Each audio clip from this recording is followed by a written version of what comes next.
pues retomamos esta fiera condición, esta furia, esta ambición. Soñamos. Y lo haremos. Pues estamos en un mundo tan singular que el vivir solo es soñar. Y la experiencia me enseña que el hombre que vive sueña es hasta despertar.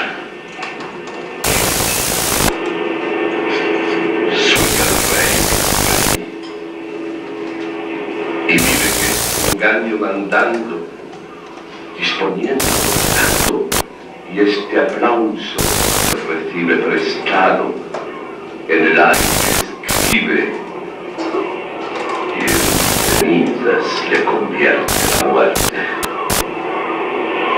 Desdicha fuerte, que hay quien intente reinar, sabiendo que ha de despertar en el sueño de la muerte. Sueña en su riqueza, que más le ofrece. Sueña el pobre, que padece su miseria y su pobreza. Sueña el que medrar empieza. El que afana y pretende, sueña el que gana y ofende, y en el mundo, en conclusión, todos sueñan, aunque ninguno lo entiende.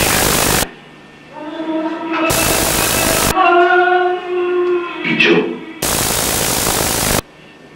sueño que estoy aquí, y soñé que en otro estado más lisonjero me vi, que es la vida, que es una ilusión,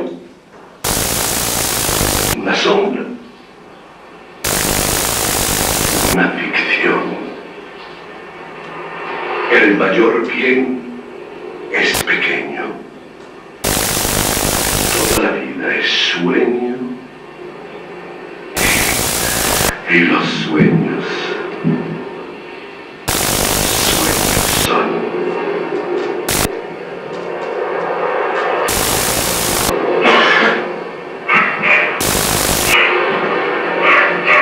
Toda la vida es sueño. Y los sueños son. ¿Habéis oído hablar alguna vez de Selma? Pues quiere decir la famosa temporada. Iolaris, que era la palestina romana. Más tarde, en el siglo XV, fue mentor del señorío de Bades, como nos lo describe León el Aquitano, su paso por allí. Era una ciudad muy importante, un puerto de fabricación de navíos muy importante por todos los saleros que había entonces, por toda la región, que era muy rico en árboles, una especie de pinos que son muy ligeros, que no se pudren y muy resistentes, lo cual los hace ideales para la navegación. Y de allí partían naves para la Meca y volvían los peregrinajes y era el punto de unión entre Fez, la corte de Fez y la corte de Granada. También tenían un mesuar muy importante y todos los alcázares y palacios del señor de Bades. Incluso en Atús, un pueblecito pequeñito, el Hashar Atús, se llamaba Atús, hizo una mezquita, una medarsa muy importante, entonces ciudad anterior a la Carabina de la más conservada antigua. Y el reino del Necor. ¿Habéis oído hablar del reino del Necor? Pues el reino del Necor duró unos 400 años y fue destruido y reconstruido 4 veces. hasta su destrucción total por el alborán de Tashkent, en la península. De Bades era el puerto, Mesrema era, después de la destrucción del reino de Necor, Mesrema, que era el puerto solamente del reino de Necor, más tarde, en tiempo de los almohades, se convirtió en una ciudad famosa. Mesrema, el puerto donde actualmente hay unas islas, hay un club de esto de turismo. Y después fue destruida también, entonces la gente se desplazó hacia Badis, que fue el interior de Badis. Y si os hago todas esas preguntas, no porque creáis que soy un sabiondo que sé estas cosas, sino porque no las sabe nadie, porque vienen en libros determinados, dada la situación geopolítica de aquel sitio, de aquel lugar, de donde yo soy, pues por aquí ha pasado todo el mundo. Fenicios, cartagineses, romanos, bizantios, los árabes, todo el mundo ha pasado por aquí, pero en todos los libros aparecen siempre unos renglóncitos, una media página, que eso pues, ni siquiera los historiadores lo retienen, pero yo como soy de allí, pues me he encargado de reducir, de hacer fichas y ficheros, tengo todo eso, y con eso me sirven para escribir un libro que se llamará Sepulcro de Arcilla, en el cual todos estos datos históricos servirán de nombre un poco para que yo cree esta ficción.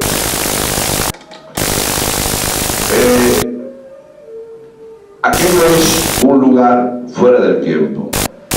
Yo explico con una metáfora, utilizando el verbo ser y estar, para explicar un poco la diferencia entre África y Europa, que son muchas otras, por supuesto, pero en fin, me gusta hacerlo con el verbo ser y estar, que solo existen en español, en los otros idiomas, el que más tiene un verbo solamente es el ser, o el estar no existe, y muchos verbos no tienen ninguno ni el otro. Entonces, ser es una continuidad en el tiempo, se es siempre. Yo soy español, soy moreno, soy tonto, soy para siempre. Y estar es en este momento, estoy sentado, estoy con vosotros, estoy aquí. En Europa se conjuga el verbo ser, se vive de la cultura, del pasado, de la historia, y nos proyectamos en el futuro. Primero era las Olimpiadas del 92, luego el año 2000, y luego inventarán otra cosa. Y el presente se nos escapa delante de los ojos y no lo vivimos siquiera. Allí se conjuga el verbo estar, se está, y no se escribe la historia, porque como bien dice que la historia se escribe como se quiere, y la historia es la historia oficial de batallitas y de reyes.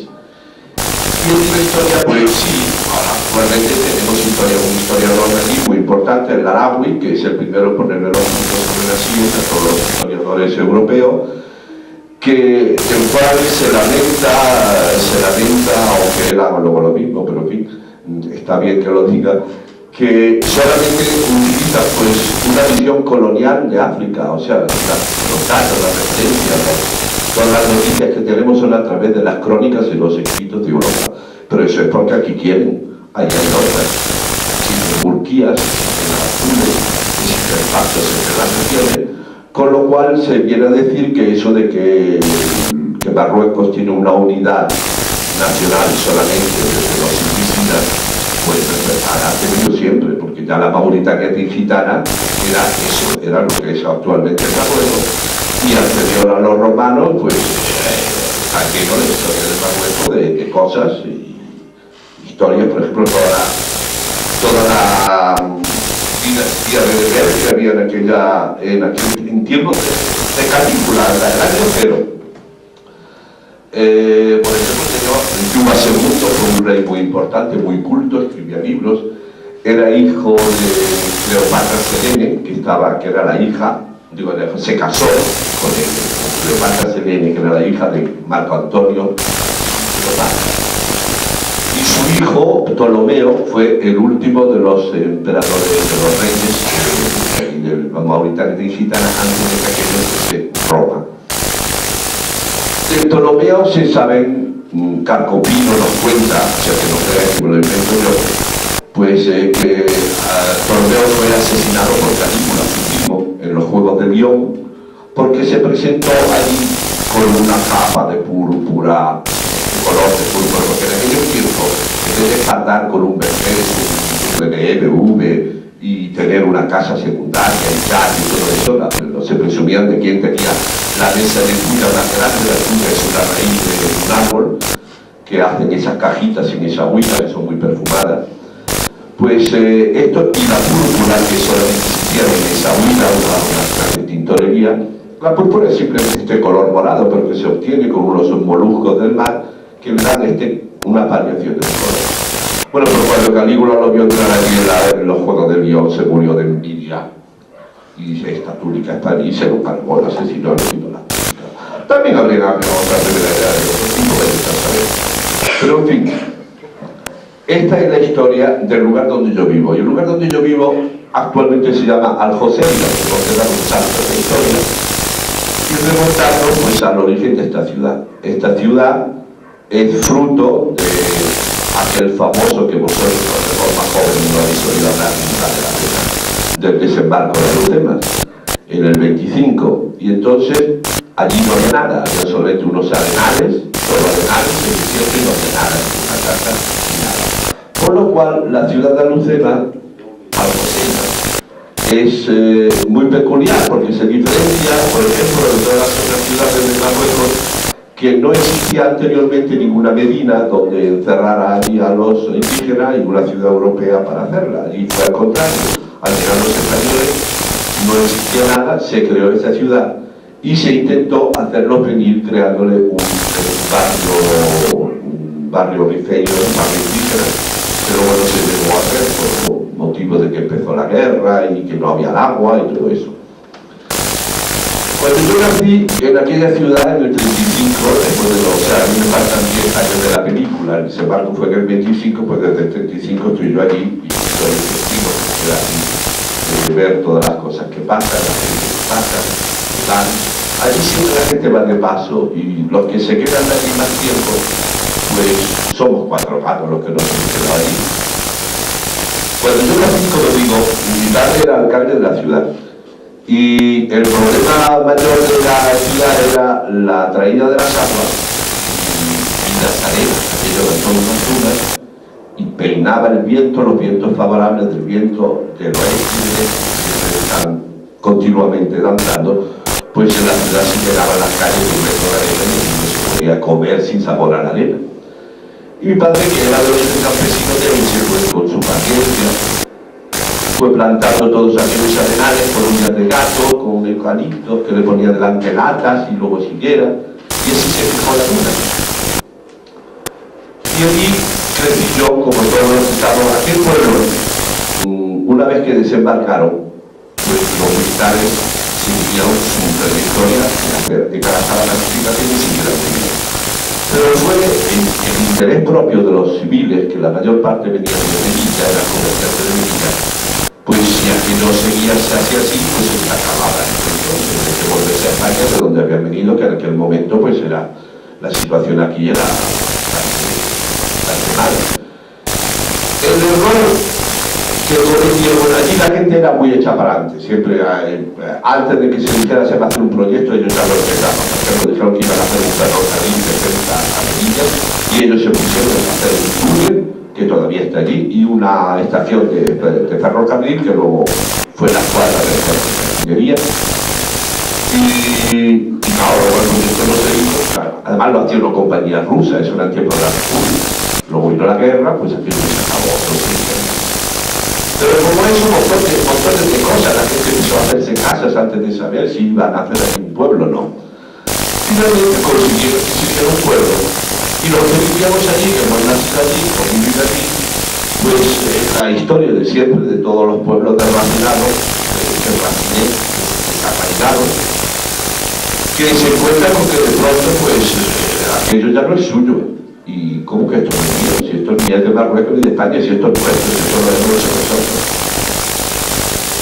Mi adolescencia y mi juventud pues fueron muy tranquilas. Una familia medianamente burguesa, se puede llamar porque aquí no se ve. Y como dicen, pied noir, que dicho sea de paso, no hay palabra más racista, pied noir, que significa los pies negros, eso ya. Yo vivía allí muy tranquilo, me identificaba con el paisaje y lo único que aquello era mío, mi tierra, aquello era mi tierra, y yo lo vivía así. Pero de pronto me fui a estudiar a Granada en el 54 y en el 56, durante las vacaciones de Semana Santa, pues nos anunciaron allí por un micrófono que aquello era ya independiente y que se iba a llamar Alucero. La sorpresa siempre es una sorpresa inesperada. Y parecía que iba a ser el apocalipsis, que aquello se terminaba, que ya no iba a ser más, y ¿qué pasaría? No pasó otra cosa, allí nos quedamos y se fueron los militares, se fueron los funcionarios públicos y los civiles que quedamos allí, pues según palabras del cónsul del momento, éramos aventureros. Primero hacíamos alta labor de profesional, luego éramos solamente aventureros. Y la gente pues se fue marchando según las circunstancias, pues los niños crecían, problemas de escuela, otros por miedo, por falta de conocimiento, por falta de información, y metiéndose borrachas. Y los últimos que quedamos, pues cada vez eran menos, pero estaban como bien usados allí. Luego yo fui a estudiar a Granada. Sí, y en Granada pues me llevé una desilusión, porque yo como cualquier joven ahora de allí, ellos están locos por venirse a Europa, todo lo que nace en España, mi tierra, pues tenía que conocerla y vivir, entusiasmar, estudiar. Y cuando llegué a Granada, pues yo me encontré que allí la gente no sabía nada, no se podía hablar de nada. Hablo de 54, imaginaron la situación de Granada. Nosotros allí en colonias, como dice, pues cualquier chica iba a un bar, se tomaba una cerveza, fumaba, cosas. Ya ves tú qué cosas, ¿no? Pues aquello era. En España eso no se veía. Yo en Granada me ponía unos blue jeans y me tiraban piedra. Y decía una canción de la Milva que decía: iba a vivir en Granada, va a vivir lo que un una hora, va a vivir como un y te tira piedra. Eso yo estaba con el TEU, porque hace un año universitario de partir de fuera de aquella época. Íbamos por los pueblos, íbamos de las representaciones para sacar un poquito de perra y luego íbamos al festival de Tarna, el 57 en Italia, tuvimos otros festivales. Claro, yo me que yo no tenía ninguna importancia, que formaba parte de las cosas que se hacen, pero nunca a esa distancia pues salen muchas cosas que eran importantes. Nosotros, por ejemplo, fuimos cuando se descubrió el corbate del carbón en el Amador. Inmediatamente fuimos nosotros a actuar con la posadera de Goldoni y nos llevaban en las carretas esas que iban para, nos llevaban a los cortos antiguamente, que actúan en el Teatro Romea de Murcia. Fuimos a Italia, luego por todos los pueblos, representando cosas de la barco, incluso el último espectáculo del Teatro Cervantes de Vitángel lo dimos nosotros con los personajes. Y eso porque estoy usando de teatro, porque estamos aquí en un aula de una escuela real de arte dramático. Entonces, ahora pasamos a la identificación con el lugar. Después de que se marchó mi familia, se quedó allí todavía a pesar de que seguíamos viviendo hasta el 73. Pues se marchó mi familia y entonces fue cuando yo me sentí verdaderamente digo, aquí, ¿qué hago yo? Entonces empezaron un peregrinaje hacia la lengua, hacia la gente, hacia el lugar que acogía el árbol de Sarraca, allí como puede decir, poemas rifeños, y Zashellar, por favor, Jacá, Guimorcino, Guirrizo. Árbol de otra tierra, nací en mi tierra, en el Rizo. Aprender la lengua rifeña fue no ni lágrimas como podéis imaginar.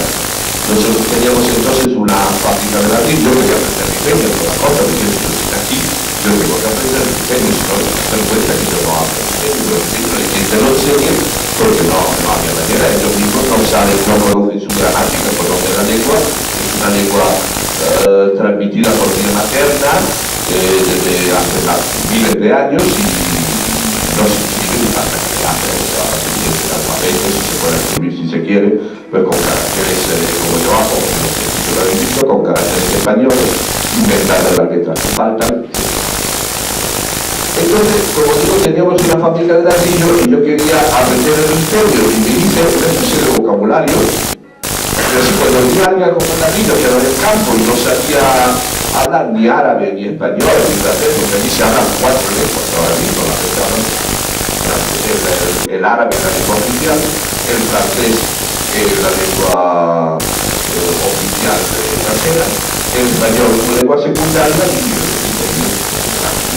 lengua. Y yo le hice una especie de vocabulario sin saber lo que decía, pero para explicar, por ejemplo, para meterlo en la vida a la gente que venía del campo, le decía de dónde eres, qué clase de ladrillo quieres, tienes la licencia para descargar, etcétera, etcétera. Y esto suena así. Espero que haya alguien por aquí, porque no lo veo muy bien, y me iban a venir y yo esto lo hago para que entiendan esto, ¿no? Entonces, por ejemplo, pues yo le decía, ما شكلت يا دايما لا شو ديال العشرة وكذا شيء ما لا نزيد بعضو 10 أيام أنا هذا السكسين يتسيبوا لك في الفابريكا ما لا يكون شيء أنا هتكلم ما لا يكون شيء أتكلم etcétera, etcétera, y ellos pues nada, se quedaban con que yo hablaba muy bien y me seguían hablando y yo pues, no hacía caso porque no entendía nada, porque yo tenía todas las preguntas preparadas, pero eso no era hablar en serio. Solamente que me encontré un día como con un interventor del club, con una gramática de Pipeño que hizo un cura vasco que estuvo allí por el año 900, el padre de San Bernardía. Hizo una gramática maravillosa, mamotreto así de gordo, todo, la conjunción del sonido, cómo se cambia, cómo se hace la tarjeta, perfecto. Me lo aprendí, digo yo, ahora se me hace de nadie, me pongo a traducir los poemas del canto del Ruiz, los amo de Pipeño. Pero luego vas a decir solamente no me entendía nada. ¿Qué le vamos a hacer? Bueno, pues ¿qué hay que hacer para entender eso, para hacer algo así? Pues ir a buscar las canciones de las bodas, que son como cancioncitas de 4 versos que se repiten, son un poquito como las en México y también en algunos pueblos de España que se improvisan, se cantan, se dicen. Eso es lo que nos toca la cultura, lo que toca todos. Luego, pues también empecé a recoger historias, leyendas del lugar, sobre los Yelús. Los Yelús son como los Chins, una especie de espíritus, que no me voy a tardar, formaba parte de esta conferencia, pero como la he alargado con los monólogos, que es lo más importante, en la conferencia simplemente os hago referencia, y luego mientras me cambio para hacer los números que haré después del monólogo, pues os pongo un cuentecito que está grabado con fotos sonoros míos, que yo llamo a eso fotografía sonora.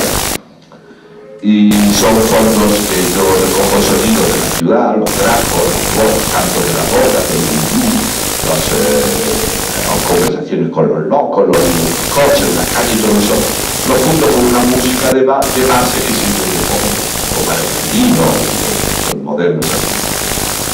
Y con eso pues me sirve de fondo y tengo una lectura dramatizada de unos cuentecitos que dura 2 minutos y después mientras me cambio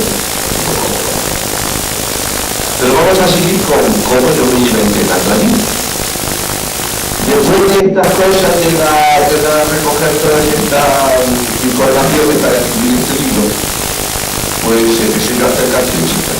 Las cancioncitas yo hacía la canción del verano, la canción de la hacía lo que pasaba allí, lo que pasaba en el lugar, y era de moda, por ejemplo. El refrán es siempre la misma música.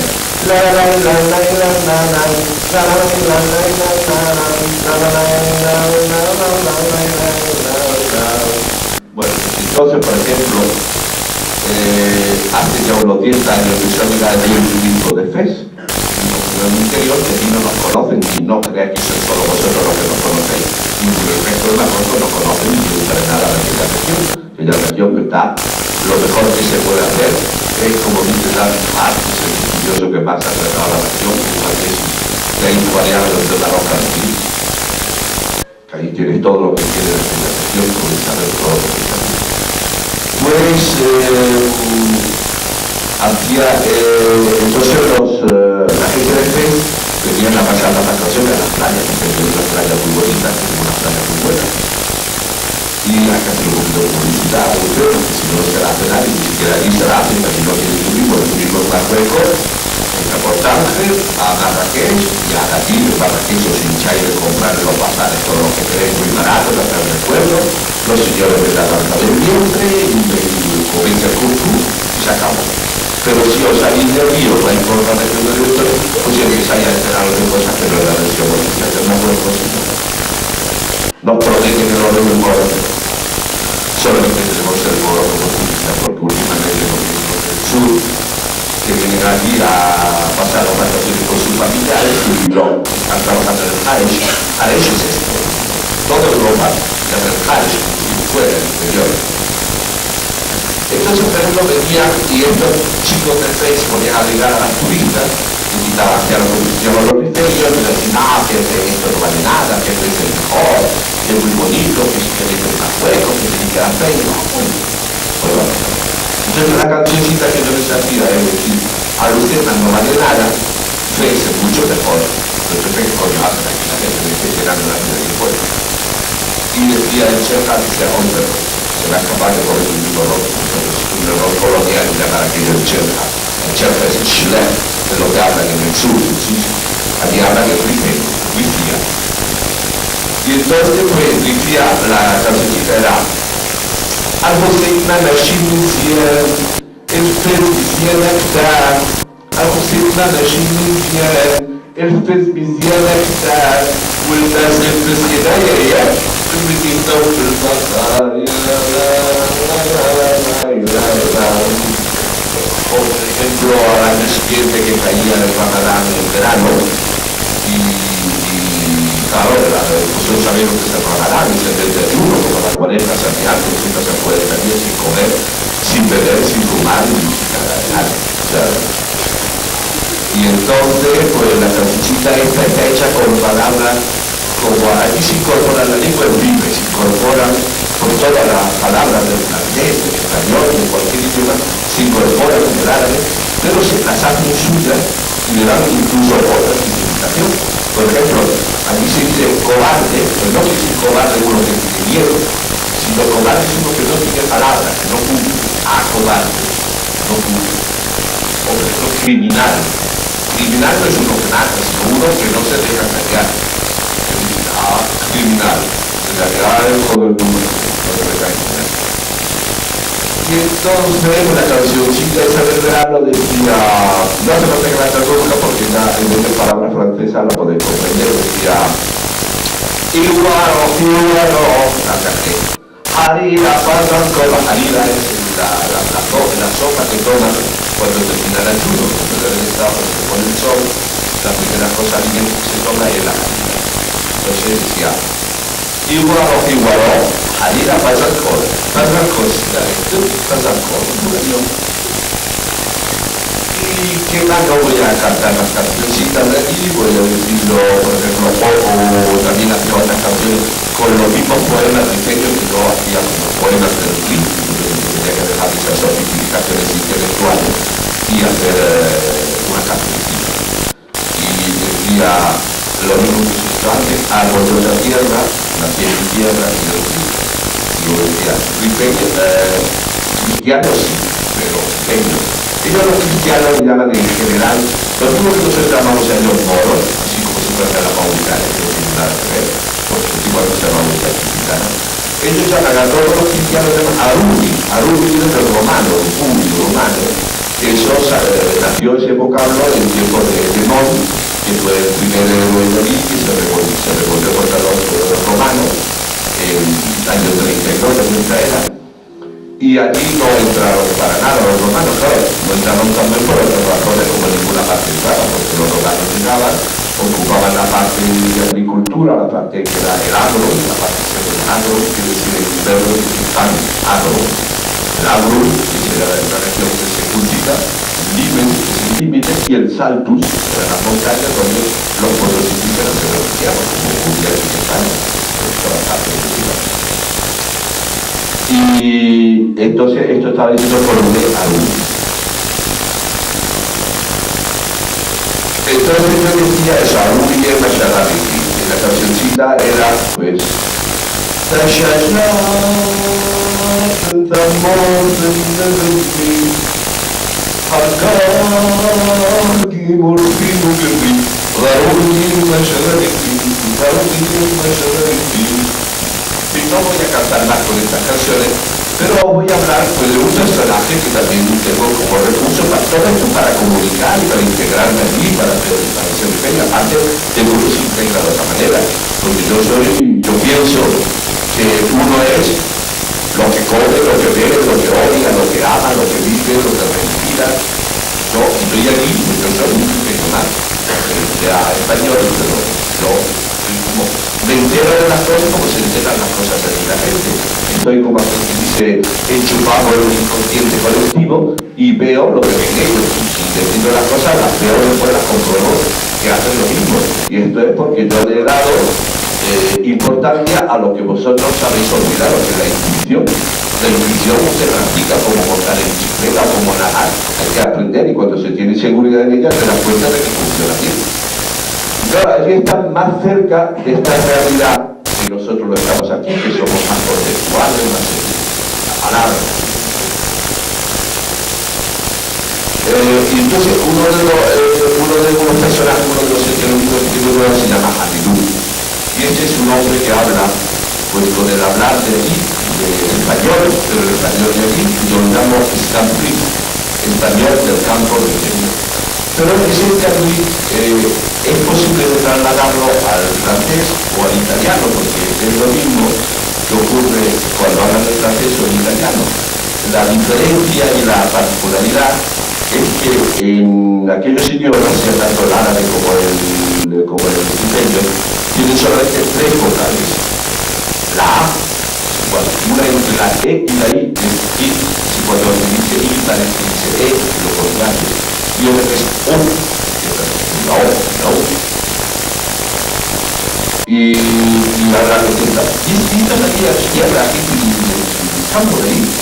Entonces yo tenía mucha reticencia de hacer este personaje, porque si lo hago allí, esta gente se me congela y para mí no es eso, para mí me encanta que se destrocen la lengua, lo mismo que se destrozan el francés, que se destrozan el español, como han hecho en Sudamérica. La lengua es una cosa linda que luego la academia se encarga de recuperar lo que quiere y lo demás, pues, acabar, ¿no? Entonces yo a este personaje, a Hamidou, le pregunto cualquier cosa de actualidad. No, mira, Hamidou, ¿qué pasa con esto? Me lo explica a su manera. Entonces decía, allí no lo puedo hacer porque se congela. Y aquí no lo voy a hacer porque se ríe del moro. Yo me daba ganas que se ríe del moro, porque yo no lo hago con esa intención.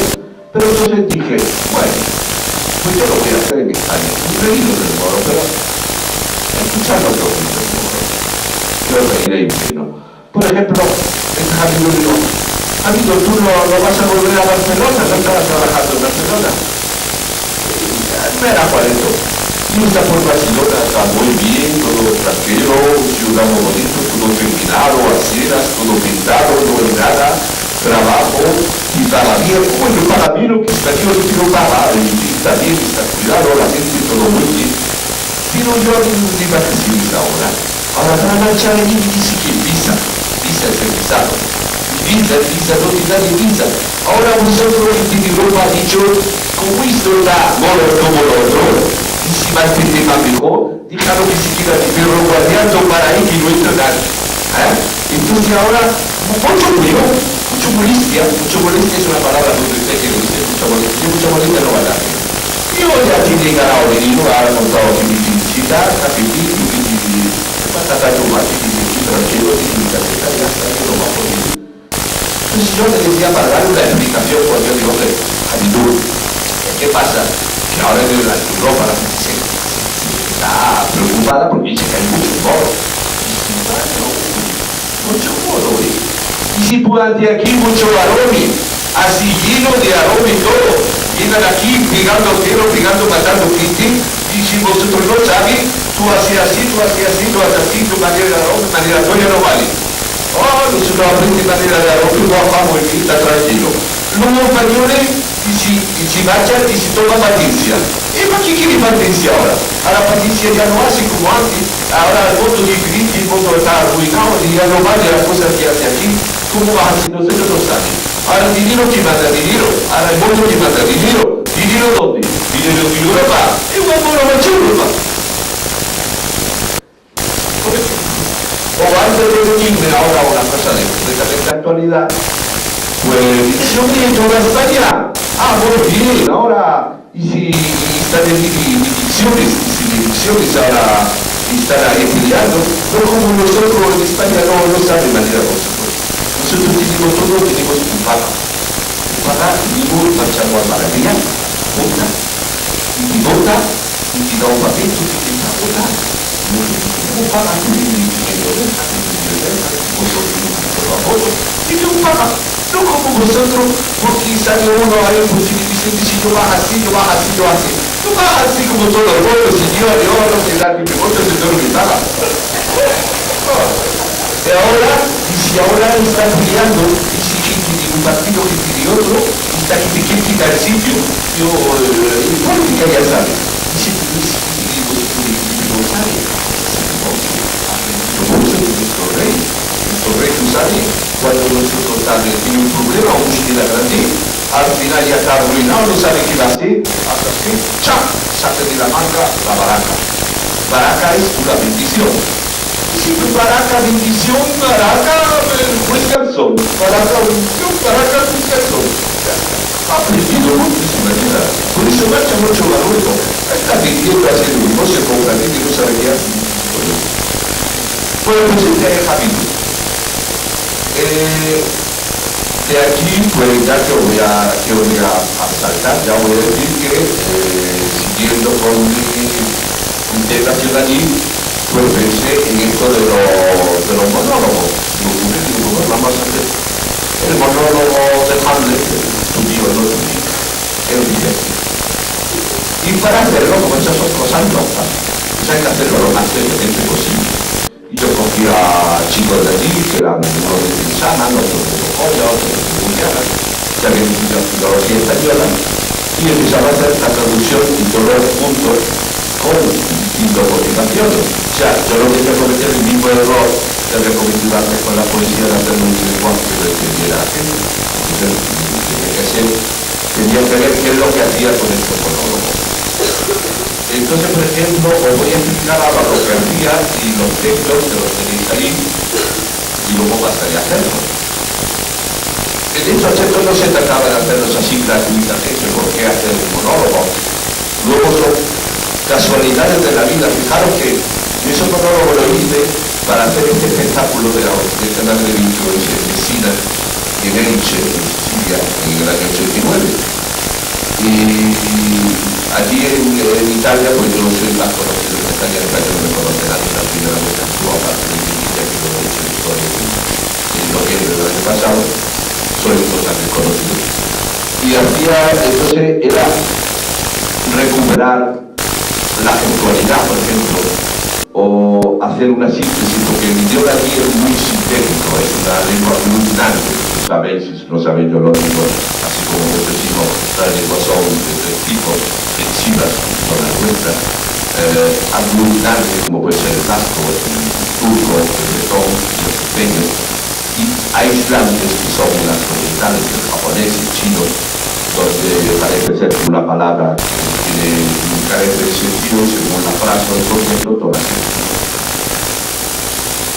En fin, luego pues había que ver ese monólogo cómo lo hacíamos, porque claro, un rifeño diciendo el tuyo, no tuyo, que tiene que decirlo, ¿cómo lo va a decir? Hay que hacerlo por lo menos una reducción del idioma muy simplista. Yo hago una traducción primero al español, al español, pero al español que me pudiera entender la factura que ha pasado aquí, por ejemplo. Y luego eso lo pudiera entender. Eso sale de lo que sale. Aparte de eso, pues la gestualidad es muy importante. Yo me empeño en recuperar toda esta gestualidad mediterránea porque se está perdiendo. Hoy en día parece ser que a la gente hasta le da vergüenza de gesticular, eso lo habrán visto, tenemos que estar todos tiesos, así como los anglosajones, con la palabra. Entonces yo incluso la exagero y intento porque somos mediterráneos, así. Ese era mi discurso en Messina. Claro, el mundo ha cambiado mucho del 89, ahora prácticamente ha cambiado. Entonces yo decía allí, yo vengo aquí, era una especie de film del Mediterráneo, donde había muchísimas, no solamente teatro, había cine, había organizaciones no gubernativas y de todo el Mediterráneo. Entonces me decía, en esta reunión del Mediterráneo, donde en este momento en que la Europa unida se consolida y que el Magreb nace y que se van a estrechar los lazos del Mediterráneo, pues hay que ir a buscar nuestras raíces ancestrales. Y yo me aporto el monólogo más conocido de la literatura universal, la lengua menos conocida, pero no por ella, la menos original. Y fijaros qué caso, yo estaba haciendo el monólogo ribeño, pero es que en el mismo festival, sin saberlo, había otro señor que lo estaba haciendo en napolitano, el monólogo de Hamlet, sin ponernos de acuerdo. Y que ese año habían salido pues 5 o 6 versiones nuevas de Hamlet, que era la que de Hamlet. Cosas. Entonces vamos a ver, el monólogo de Hamlet, ¿cuál es la síntesis del monólogo? Hamlet triunfando, ¿qué? Es decir, que porque no podemos saber qué va a ocurrir después de la muerte, pues aguantamos todo lo que nos enseñan. Ahora, ¿cómo decirlo? ¿Decirlo en plan romántico, o decirlo reclamado, o decirlo filosóficamente, o ideológicamente? Bueno, voy a decir como un hombre del Zoco, un comerciante que está en el Zoco sois vosotros, y yo voy a hacerlo hacia pelo, así, dirigiéndome a vosotros. Y eso es por lo que se refiere al monólogo de Hamlet. Si queréis saber lo que dice, os voy a leer, aunque tenéis aquí el texto, pero está muy pequeñito. Dice, Alini Wikiri, es puede ser o no puede ser, porque aquí no es ser o no ser, porque el verbo ser no existe. Entonces es una idea de probabilidad. Puede ser o puede no ser. Esto es lo que hay. ¿Qué es mejor? ¿Hacer como hace todo el mundo? ¿Soportar todo lo que tiene que soportar? ¿O hacerse el loco y disfrutar? Tal vez dormir o morir sea mejor, con tal que un pobre mortal no vea lo que sucede delante de él.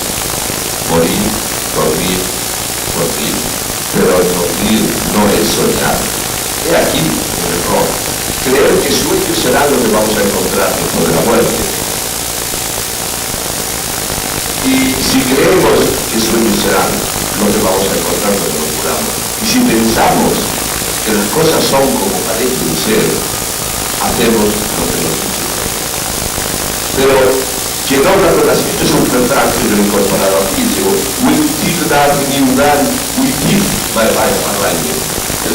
el que hace, el que actúa, el que obra con las ideas de los demás, no tiene sitio donde poner las propias. Pero si no quieres hacer como hacen los demás, ¿cómo podrás soportar? Aquí he hecho otra introducción en el monólogo de Hamlet, se dice todo seguido, ¿cómo hará para soportar tal cosa, tal cosa, tal cosa, tal cosa? Y aquí lo repito porque es más reiterativo de ¿cómo haría para soportar? Y cada cosa. Luego el cambio de algunas metáforas, por ejemplo, en un momento dado, en Hamlet se dice, ¿cómo harías para soportar todo eso si con una daga te quitas la vida?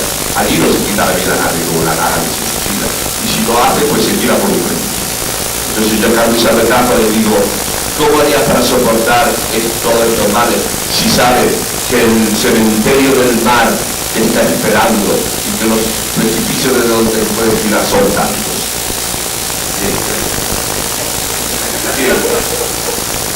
Esto es el monólogo de Hamlet, yo os sabéis una idea, ahora luego os lo haré en diseño, pero os explico ya cómo será lo que he preparado para aquí, porque en ese currículo, como veis, dice que yo soy pintor, escultor, poeta, escritor, decorador, investigador, yo no sé cuántas cosas más, yo no sé nada de eso. Yo como he tenido la suerte de no trabajar mucho durante la vida y soy muy activo, pues he hecho de todo, aprendí de mucho y me he hecho de nada. Así como Leonardo da Vinci. ¿No? Y en fin, lo que me gusta hacer ahora es poder toda esta experiencia, yo me han dicho que soy artista. Bueno, ahora vivo de artista, también dicen trabajar y los abuelos a ver, pues vivo de artista. Y pues decía ahora se me va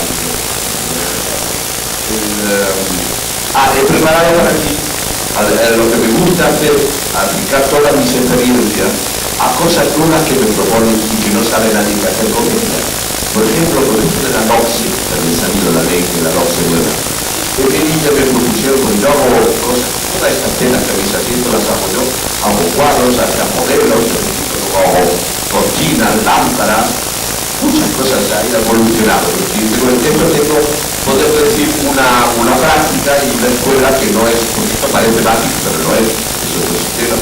Y esto lo he ido descubriendo yo cada vez que hacía las cosas, pues cada vez se hacen más rápido, mejor, con más baratas, con más facilidad y se ven mejor. Y al final lo que hago son telas de cuadritos y se ven mejor. Muchas felicidades. Y entonces, pues me propusieron en Melilla que yo aplicara todos estos conocimientos de las teles de los tintes para dar unos cursillos a los profesores que las aplicarían en los trabajos manuales, una cosa que han hecho de toda la vida los maestros de las escuelas. Los maestros, cuando eran maestros, pero como ahora quieren ser funcionarios, pues ya no hacen esas cosas. Pero esto lo han hecho siempre los maestros, solamente que no se les ha dedicado el tiempo que ahora se les quiere dedicar. Entonces me fui mirando en el banco, hice un cursillo, salió estupendamente, hice una semana, había tanta gente, se repitió 2 veces y ahora me van a dar un puesto de profesor de esto en la Escuela de Bellas Artes de Melilla. Pero yo he dicho que fijo, no, yo todo el año no estoy, yo voy una vez al trimestre y ya está, ¿no? A matarse. Y luego pues me propusieron lo mismo para la LOCSE, pero un cursillo de dramatización. En 3 días, fíjate, enseñar, yo no que ya que está estudiando teatro aquí, saben lo que es organizar una cosa. Entonces yo en 3 días tenía que enseñarle lo que iban a hacer. Bueno, pues me lo intenté todo y salió todo muy bien, lo puse en práctica, yo dije, mira, yo aquí no vengo a hablar de profesor, vamos a ver qué es lo que se pasa en el control, vamos a leer detenidamente la LOCSE. La LOCSE hay que sensibilizar al alumno, hay que sensibilizarlo para que luego al final de estudiar el bachillerato, por ejemplo, si se han seguido unos cursos o unos métodos que todavía no se han puesto en práctica, yo tengo mis ideas, no lo voy a contar porque si no vamos a alargar mucho esto, pero en fin, decir para que un alumno cuando tiene un bachiller dice, bueno, pues yo voy a ser abogado, voy a ser médico, ahora se le ocurre decir yo voy a ser artista, porque se cree que eso de artista es un don divino. Don divino, si lo es o no lo es, no lo sé, pero en fin, como todas las cosas, como decía antes, se aprende a nadar, se aprende a montar el bicicleta, se aprende a desarrollar la sensibilidad, si tiene tiempo y gana. Bueno, un poquito hablar de lo otro, vamos a ver, también, pero en fin, es más o menos definición. Y en 3 días, pues nada, allí montamos un psicodrama, montaron una boda, hicieron todo lo que tenían que hacer, que lo iba a aplicar en 3 días, ya lo habían hecho el primer día, y uy, qué bien, ahora vamos a hacer lo que queramos. Y ahora pues me propusieron de aplicar estos conocimientos a la Escuela de Arte Dramático, pero como el espectáculo ya es mucho de por sí, pues simplemente voy a contaros un poquito lo que os he contado y ahora veis cómo hago estas cosas y vosotros mismos, pues la experiencia para hacer teatro hay que de todo vale, todo es información, contra más cultura se tenga, más información se tenga, mejor se hacen las cosas. Entonces, pues para nosotros os he preparado un estreno mundial, que es el monólogo de la invocación de Celestina al George Plutón de la sonda para hacer el filtro amoroso de Calixto a Medea. Y eso era muy fácil, porque claro, he convertido a la Celestina en una bruja de allí, una Tapsurí, que hace un taxis, que es un grito de amor, y en vez de poner los animales mitológicos, las medusas, cuántos, no sé qué, pues los chacales, los búhos, las serpientes, las víboras, que son los que allí. Y el monólogo, ¿sabéis? Es un cambio. Una música de fondo y veremos a ver lo que sale. Creo que ya no me quedaba nada más por decir, a lo mejor se me olvida alguna cosa, vamos a empezar con lo del monólogo. Lo debo hacer con el micrófono.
Miriam me lo presagiaba, con sus trenzas rubias, resecas como la paja, sus ojos desnudos en el azul pálido de la sorpresa, y esa frágil explosión de sangre que su tímida boca ponía en la clara elipse de sus mejillas.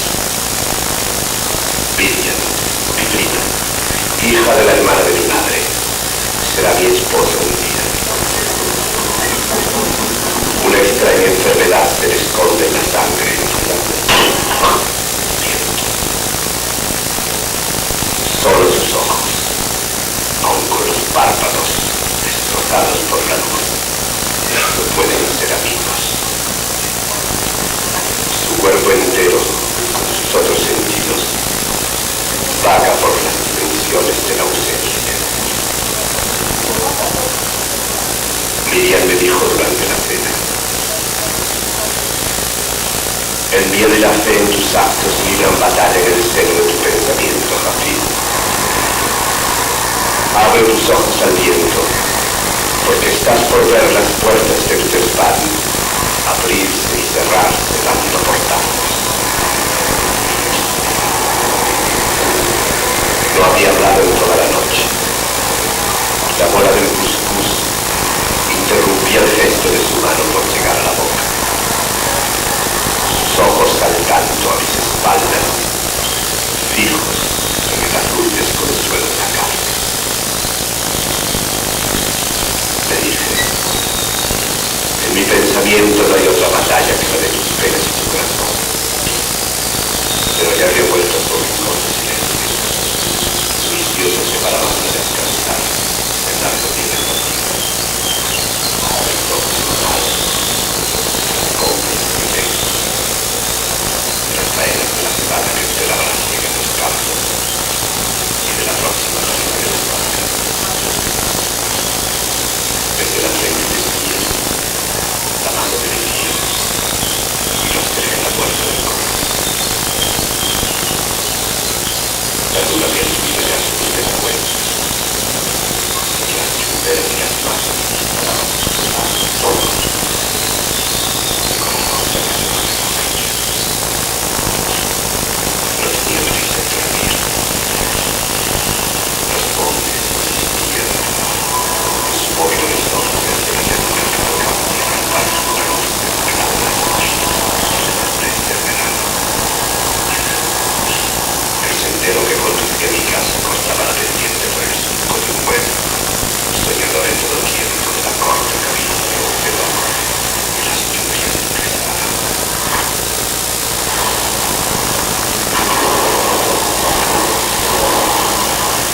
Risas y desmontes.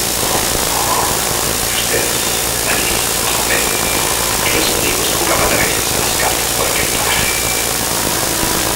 Será el loco de allí que habrá fumado tanto kilo que su alma se le desboca en discursos y prédicas. La madera de mi ser, si es verde y viva, remueve con sus fibras el alma de mis sueños. El aire era una caricia externa entre nuestras pieles que me chiflaba. Y la noche repetía cosas de la escenario. ¡Mi ser! ¡Allí! ¡A Mohammed! ¿Estáis ahí? ¡Assalamu alaikum! La paz de Dios sea con vosotros. Mis pinchos cortaban el aire con mis apuestas. Las llamas crecieron en el hueco de las ropas y derramándose, corrían con ondulantes contorsiones de mis ojos, saltando en la distancia y anulándola con su cambiante dimensión. La madera de mi ser, si es verde y viva, remueve con sus fibras el alma de mis sueños. Ali, es loco de aquí. Dejaros de broma y venid.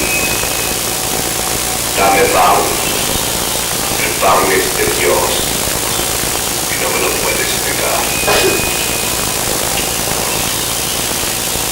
Mi cuerpo se envolvió por un momento de una luz luctuosa y naranjada y reconfortante. Luego se desenrollaba, desnudándome. Las llamas formaban un círculo movedizo y cambiante de alrededor. Risas de madera crujiente, plastados, chirridos de hierbas oxidadas, penas desgarradas, peinándose entre mí. Sonido reseco de huesos fundidos, voces de trueno, y los insultos, ¡cobarde! ¡Traidor! Saqué mi cuchillo y empecé a morder el aire en vano. Acuchillaba el miedo deslobado de mis maduradas. Sus uñas atravesaban mi cuerpo sin arañarlo, y su fuego atravesaba mis ropas sin torcerlas. Corro hacia la casa, golpeo el portón de la cocina. Nadie responde. Aquí duerme la vieja Isha, medio sorda y medio ciega. Tiene aún el sarampión que agarró a los 3 años. Dile a Miriam que me traiga el camino y a tu hijo que me acompañe. He comido demasiado. Mi digestión me disturba. Por respuesta, me dio un candil en mí. La luz del candil me bastará para calmar la prisa de mi corazón. Cuando estaba ya entre el sendero de las chumberas que protegen la casa, la luz naranjada volvió a caer de encima con una manita ligera y suave. Una intensa energía se agitaba fuerte en mi alma boquiabierta al ocaso de colores de los costados. Lentamente, batallas de vientos, mis ojos siguen desde el desierto a la de hielo, toda una flamanca vertical.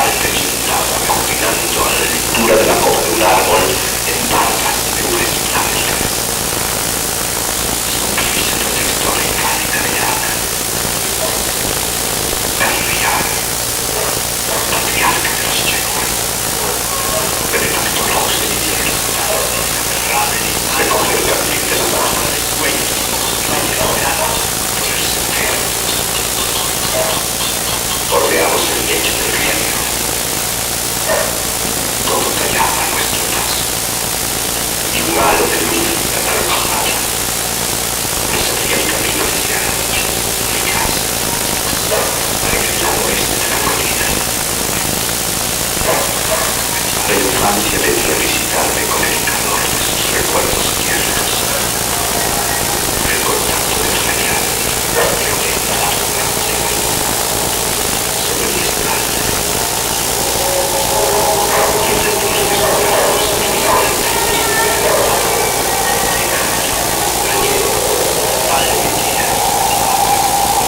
una masa cálida y canina que me protegía. Era todo el mundo de mis sensaciones.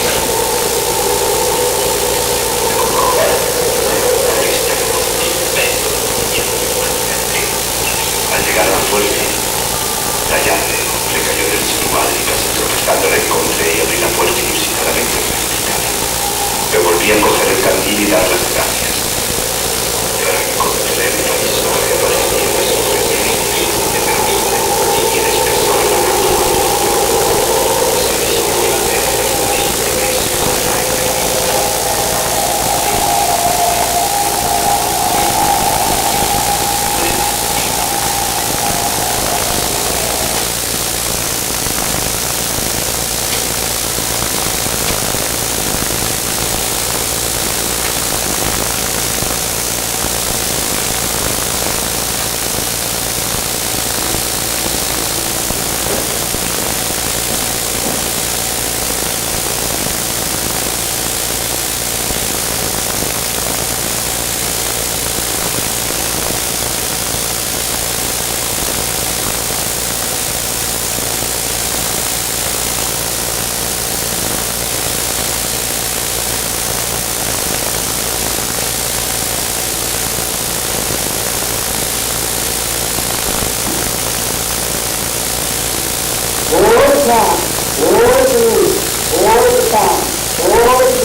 That horrible had been living.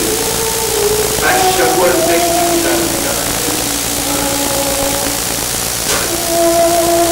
huerca estava aí. As maçufas.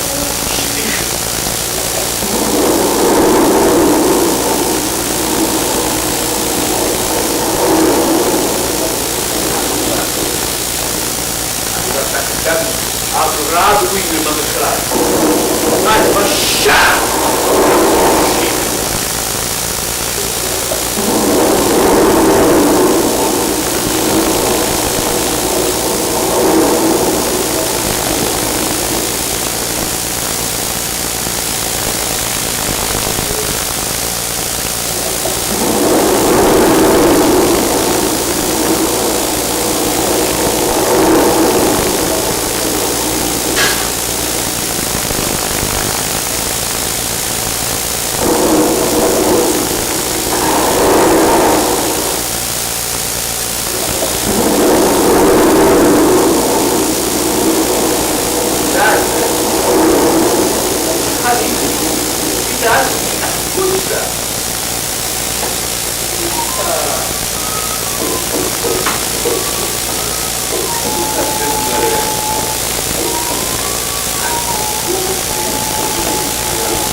Improvisar porque los tiempos no me venían tan bien.